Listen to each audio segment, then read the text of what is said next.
Hey guys, welcome to Top Cat's Lair. I just found out that Wes Craven died. Um, Dude who made Freddy Krueger, among many other things. Last House on the Left, uh, Children Under the Stairs, to name a few. This guy was a legend in the horror community, and he made Scream to poke fun at his own work, and analyze his own stuff. And this guy, he wanted to make stories. He wanted to make modern day fairy tales. He wanted to make urban legends, and he culled from real life. Even in Nightmare on Elm Street, he culled from newspaper clippings about people who were scared to go to sleep because they were afraid they would die. It was about three different clippings, and then the people did die the next morning after being scared of their dreams. He's a very clever guy, and he wanted to tell those stories. Tell stories about good versus evil, about the old school kind of fairy tales where there are wicked stepmothers, where there are like witches in gingerbread houses. He wanted to do that. Have these archetypes, not shades of gray, just black and white, good and evil. And and some people might call that simplistic, but it harkens back to classic tales. Slaying the dragon.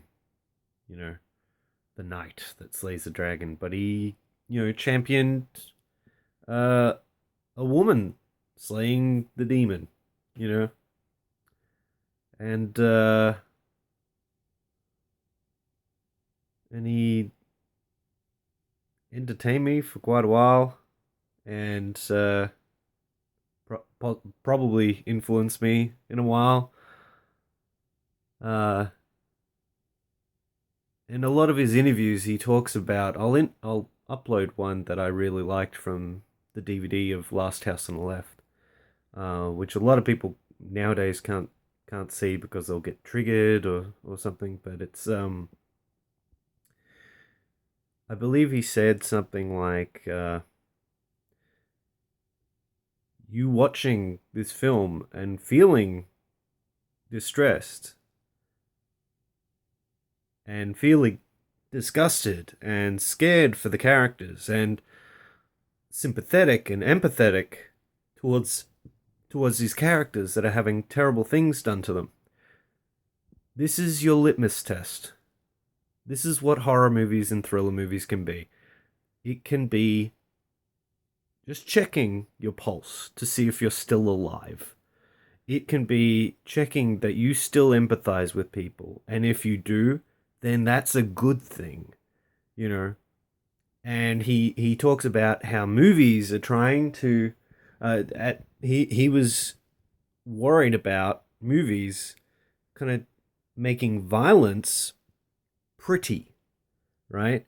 And he was making violence and sexual violence very raw and telling you, look, it's only a movie, but this shit shouldn't be entertaining so much as like Last House on the Left isn't a movie where you like chomp on your popcorn, right? It's a movie where you fucking feel for the characters. And he's saying this is your test to see if you're still like you're not a robot, because he would talk about older movies and movies at the time where people would get killed in silhouette, right? Or killed off screen, or the gunslinger goes into town in a Western movie and just shoots a bunch of people because they're the bad guy, right? And it's like, and you don't question it. and you don't question that violence, and it's bloodless. It's bloodless violence. When someone gets shot in a western, especially old westerns, and my dad loves old westerns, there's no blood. They just go, ugh, and they fall over, uh, or they fall off a balcony, or that classic trope stuff.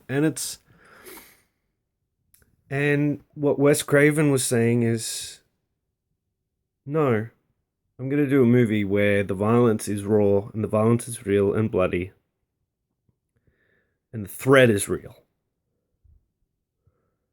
And you're not gonna like it, and you're gonna feel uh something when finally the tables are turned towards the second half of the movie, when the parents get revenge for their child being killed. And then you become the bloodthirsty one. And it's a movie with many layers and something to say. Not just blood, gore, guts, and tits. It's a movie that is triggering. And I want to be triggered. I want movies that affect me. I want movies that have some kind of just mythos to them. That are bigger than what they essentially are, which are slasher flicks. I want movies to do that, and I thank Beyond the Grave, because if anybody's gonna float around as a ghost, it's gonna be Wes Craven, right? Because he loves scaring people too much to be gone forever, right? Somewhere around here, behind me. He's behind you, watching me through the screen.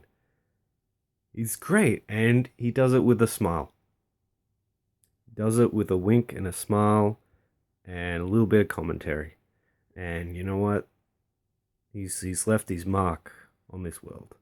And it's inspired so many filmmakers after him. And it's inspired me. So let's create something awesome to tribute this this master filmmaker, master scare master, dream master. Anyway, I'm glad I can end this on a smile, reminiscing on what this guy has done, what Wes has done, and how much he's affected people over the years. It's a good thing that he left his mark and made a lot of people happy. And a lot of people scared, but mostly make them feel alive. Yeah. I'm Top Cat. Go watch a Wes Craven movie. Go watch Scream. Go watch Nightmare on Elm Street. And if you're not into horror, watch Music of the Heart. It's a movie about... I actually haven't seen that movie. Should go check it out. Anyway, catch you later on the Top Cats. Leia or Leia. Whatever.